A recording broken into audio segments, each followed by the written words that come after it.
ആകാശവാണി. നമസ്കാരം. പ്രാദേശിക വാർത്തകൾ വായിക്കുന്നത് ഗീതു പ്രകാശ്.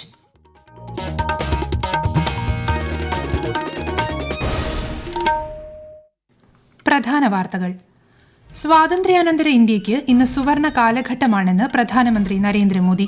വികസിത് ഭാരത് വികസിത് രാജസ്ഥാൻ പരിപാടിയെ പ്രധാനമന്ത്രി അഭിസംബോധന ചെയ്തു. സംസ്ഥാനത്തെ വികസന രംഗത്ത് അത്ഭുതകരമായ പരിവർത്തനമാണ് നടക്കുന്നതെന്ന് മന്ത്രി രാമചന്ദ്രൻ കടന്നപ്പള്ളി. ദൈനംദിന ജീവിതത്തിൽ മറ്റൊരാളുടെ സഹായം വേണ്ടവർക്ക് പ്രൊഫഷണൽ സേവനം ലഭ്യമാക്കുന്ന കുടുംബശ്രീയുടെ K4 കെയർ പദ്ധതിയിലെ പരിശീലനത്തിന് തുടക്കം. വയനാട് ബേലൂർ മഖ്ന കാട്ടാനയെ മയക്കുവെടി വെക്കാനുള്ള നീക്കം ഇന്നും പുരോഗമിക്കുന്നു. വയനാട് കുറുവ ദ്വീപിൽ വനസംരക്ഷണ സമിതി ജീവനക്കാരന് കാട്ടാന ആക്രമണത്തിൽ പരിക്ക്. ISL ഫുട്ബോളിൽ ഇന്ന് കേരള ബ്ലാസ്റ്റേഴ്സ് ചെന്നൈയിൻ FCയെ നേരിടും. വാർത്തകൾ വിശദമായി. സ്വാതന്ത്ര്യാനന്തരം ഇന്ത്യയ്ക്ക് ഇന്ന് സുവർണ കാലഘട്ടം വന്നിരിക്കുകയാണെന്ന് പ്രധാനമന്ത്രി നരേന്ദ്രമോദി. കഴിഞ്ഞ 10 വർഷം മുമ്പുള്ള എല്ലാ നിരാശകളും ഉപേക്ഷിക്കാൻ രാജ്യത്തിന് അവസരം ലഭിച്ചു. ആത്മവിശ്വാസത്തോടെയാണ് ഇന്ത്യ ഇപ്പോൾ മുന്നേറുന്നതെന്നും അദ്ദേഹം പറഞ്ഞു. വികസിത് ഭാരത് വികസിത് രാജസ്ഥാൻ പരിപാടിയെ വിദൂര ദൃശ്യ സംവിധാനത്തിലൂടെ അഭിസംബോധന ചെയ്യുകയായിരുന്നു പ്രധാനമന്ത്രി. 2014 മുൻപ് അഴിമതിയെയും ബോംബാക്രമണങ്ങളെയും കുറിച്ചുള്ള ചർച്ചകൾ മാത്രമായിരുന്നു രാജ്യത്തുണ്ടായിരുന്നത്. തങ്ങൾക്കും രാജ്യത്തിനും എന്ത് സംഭവിക്കുമെന്ന് ജനങ്ങൾ ചിന്തിച്ചിരുന്നു. എന്നാൽ ഇന്ന് അതിന് മാറ്റമുണ്ടായെന്നും ശ്രീ നരേന്ദ്രമോദി പറഞ്ഞു. കുടുംബശ്രീയുടെ K4 കെയർ പദ്ധതിയിലെ പരിശീലനത്തിന് തുടക്കമായി. ദൈനംദിന ജീവിതത്തിൽ മറ്റൊരാളുടെ സഹായം വേണ്ടിവരുന്ന കുടുംബങ്ങൾക്ക് പ്രൊഫഷണൽ സേവനം ലഭ്യമാക്കുന്ന പദ്ധതിയാണിത്. വയോജന പരിചരണം, രോഗി പരിചരണം, ഭിന്നശേഷി പ്രസവ പരിചരണം തുടങ്ങിയ സേവനങ്ങളാണ് ഇപ്രകാരം നൽകുന്നത്. ഇതിനായി 1000-ഓളം കുടുംബശ്രീ വനിതകൾക്ക് പരിചരണ മേഖലയിൽ വിദഗ്ധ പരിശീലനം നൽകും. പരിപാടി മന്ത്രി MB രാജേഷ് രാവിലെ തിരുവല്ല തിരുമൂലപുരത്ത് ഉദ്ഘാടനം ചെയ്തു.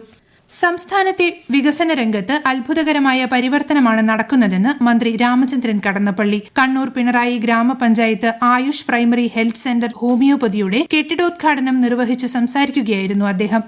സർവ്വമേഖലകളിലുള്ള വികസന പ്രവർത്തനങ്ങളുടെ തെളിവാണ് കേരളത്തെ തേടിയെത്തുന്ന ദേശീയ അന്തർദേശീയ അംഗീകാരങ്ങളെന്നും മന്ത്രി പറഞ്ഞു.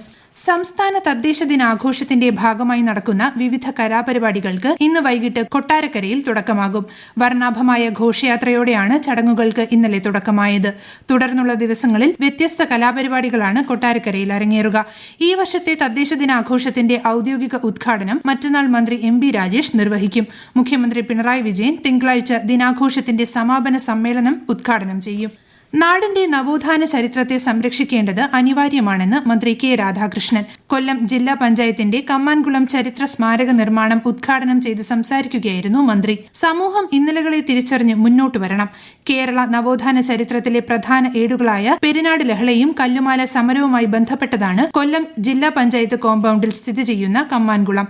കുളത്തിന്റെ ചരിത്രപരമായ പ്രാധാന്യം പൊതുജനങ്ങൾക്കും പുതുതലമുറയ്ക്കും പകർന്നു നൽകുന്നതിനാണ് ജില്ലാ പഞ്ചായത്തിന്റെ കമ്മാൻകുളം ചരിത്ര സ്മാരക നിർമ്മാണം പദ്ധതി. സംസ്ഥാനതല പട്ടയമേള 22-ാം തീയതി തേക്കിൻകാട് മൈതാനത്തെ വിദ്യാർത്ഥി കോണറിൽ മുഖ്യമന്ത്രി പിണറായി വിജയൻ ഉദ്ഘാടനം ചെയ്യും. പട്ടയമേള കഴിയുന്നതോടെ സംസ്ഥാനത്ത് 30,000 കുടുംബങ്ങൾ കൂടി ഭൂമിയുടെ അവകാശികളാകും. മാസപ്പടി കേസിൽ സീരിയസ് ഫ്രോഡ് ഇൻവെസ്റ്റിഗേഷൻ ഓഫീസിന്റെ അന്വേഷണം റദ്ദാക്കണമെന്ന എക്സാലോജിക് കമ്പനിയുടെ ഹർജിയിൽ കർണാടക ഹൈക്കോടതി ഇന്ന് വിധി പറഞ്ഞേക്കും. ജസ്റ്റിസ് M നാഗപ്രസന്നയുടെ ബെഞ്ചാണ് ഇടക്കാല ഉത്തരവ് പുറപ്പെടുവിക്കുക.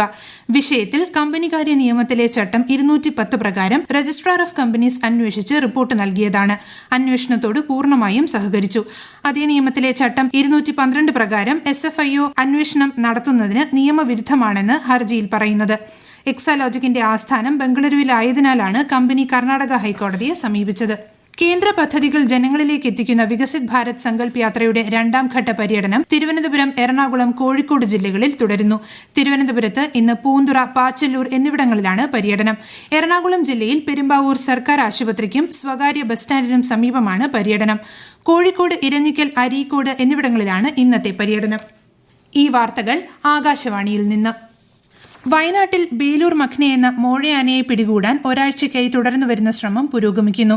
കാട്ടാന നിലവിൽ പനവല്ലി എമ്മടി വനമേഖലയിലാണ് ഉള്ളതെന്ന് വനം വകുപ്പിന് റേഡിയോ കോളർ സിഗ്നൽ ലഭിച്ചിട്ടുണ്ട്. മയക്കുവെടി വിദഗ്ധൻ ഡോക്ടർ അരുൺ സക്രേയും ദൌത്യ സംഘത്തിന്റെ കൂടെ ചേർന്നിട്ടുണ്ട്.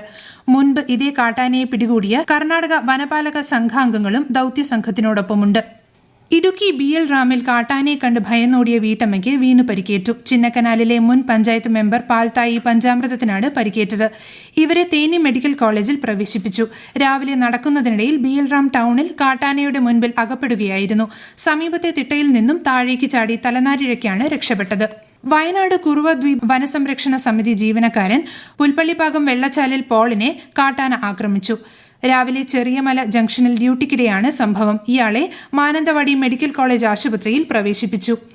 മലയാറ്റൂരിൽ കിണറ്റിൽ വീണ ആനക്കുട്ടിയെ രക്ഷിക്കാനുള്ള ശ്രമം തുടരുന്നു.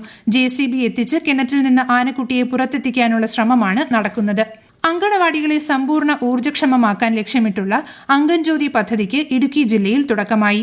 ഹരിത കേരളം മിഷന്റെ ആഭിമുഖ്യത്തിൽ നടപ്പാക്കുന്ന നെറ്റ് സീറോ കാർബൺ കേരളം ജനങ്ങളിലൂടെ എന്ന ക്യാമ്പയിനിന്റെ ഭാഗമായാണ് അംഗൻജ്യോതി പദ്ധതി നടപ്പാക്കുന്നത്. വിശദാംശങ്ങളുമായി ഇടുക്കിയിൽ നിന്നും ആകാശവാണി പ്രതിനിധി രതീഷ് കൃഷ്ണ.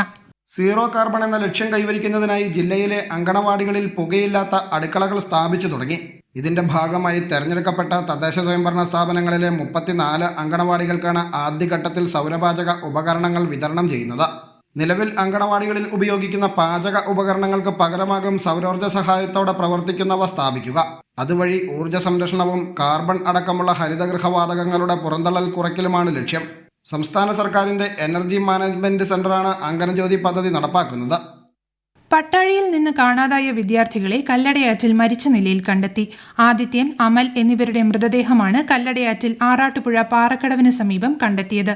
9ാം ക്ലാസ് വിദ്യാർത്ഥികളാണ് ഇവർ. ഇടുക്കി പൂപ്പാറയ്ക്ക് സമീപം കോരമ്പാറയിൽ തേനീച്ചയുടെ കുത്തേറ്റയാൾ മരിച്ചു. കോരമ്പാറ സ്വദേശി രാമചന്ദ്രനാണ് മരിച്ചത്. കൃഷിയിടത്തിൽ പണിയെടുക്കവേ ഇന്നലെയാണ് രാമചന്ദ്രനെ തേനീച്ചക്കൂട്ടം ആക്രമിച്ചത്. പൂപ്പാറയിൽ നിന്നും പ്രാഥമിക ശുശ്രൂഷയ്ക്ക് ശേഷം തേനി മെഡിക്കൽ കോളേജിലേക്ക് കൊണ്ടുപോകും വഴിയാണ് മരിച്ചത്. തിരുവനന്തപുരത്ത് പ്രശസ്തമായ ആറ്റുകാൽ ദേവീക്ഷേത്രത്തിലെ പൊങ്കാല ഉത്സവത്തിനോടനുബന്ധിച്ചുള്ള കാപ്പുകെട്ട് നാളെ രാവിലെ 8 മണിക്ക് ദേവിയെ കാപ്പുകെട്ടി കുടിയിരുത്തുന്നതോടെ ആരംഭിക്കുന്ന ഉത്സവം 26-ന് സമാപിക്കും. 25-ാം തീയതിയാണ് പൊങ്കാല. CPM സംസ്ഥാന സെക്രട്ടേറിയറ്റ് യോഗം തിരുവനന്തപുരത്ത് പുരോഗമിക്കുന്നു. ലോക്സഭാ തിരഞ്ഞെടുപ്പിൽ സ്ഥാനാർത്ഥികളെ നിശ്ചയിക്കുന്നതിനുള്ള പ്രാഥമിക ചർച്ചകളാണ് നടക്കുന്നത്.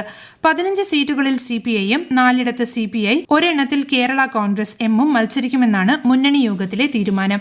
ആകാശവാണി ദേവികുളം നിലയത്തിന്റെയും കാപ്കോ സാംസ്കാരിക വേദിയുടെയും സംയുക്താഭിമുഖ്യത്തിൽ റേഡിയോ കർഷക ദിനം ആഘോഷിച്ചു. പരിപാടിയോടനുബന്ധിച്ച് കർഷക സെമിനാർ, കർഷകരെ ആദരിക്കൽ തുടങ്ങിയവയും നടന്നു. പ്രവാസി സംരംഭകർക്കായി നോർക്ക റൂട്ട്സും കേരള ബാങ്കും സംയുക്തമായി സംഘടിപ്പിക്കുന്ന വായ്പാ മേള തിരുവനന്തപുരത്തെ കിഴക്കേക്കോട്ടയിലെ കേരള ബാങ്ക് റീജിയണൽ ഓഫീസ് ബിൽഡിംഗിൽ പുരോഗമിക്കുന്നു.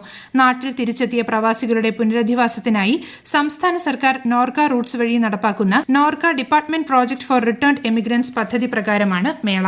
ലക്ഷദ്വീപിലെ ജൈവ വൈവിധ്യങ്ങളെക്കുറിച്ച് ജനങ്ങളിൽ അവബോധം സൃഷ്ടിക്കുന്നതിനായി ലക്ഷദ്വീപ് വനം പരിസ്ഥിതി വകുപ്പിന്റെ ആഭിമുഖ്യത്തിൽ പ്രത്യേക കലാപ്രദർശനം സംഘടിപ്പിച്ചു.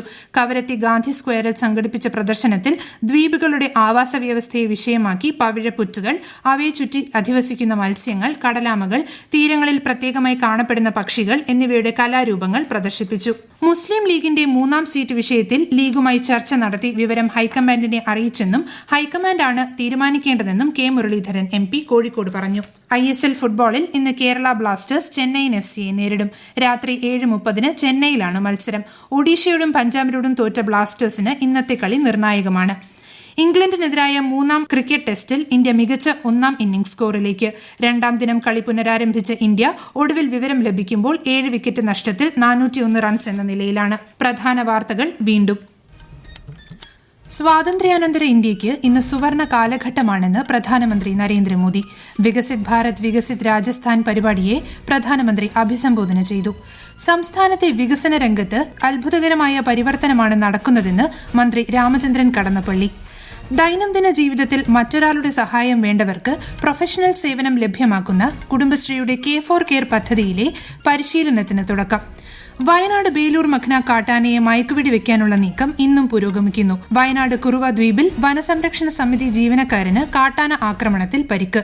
ISL ഫുട്ബോളിൽ ഇന്ന് കേരള ബ്ലാസ്റ്റേഴ്സ് ചെന്നൈയിൻ FCയെ നേരിടും. പ്രാദേശിക വാർത്തകൾ കഴിഞ്ഞു. അടുത്ത വാർത്താ പ്രക്ഷേപണം 12:50-ന്.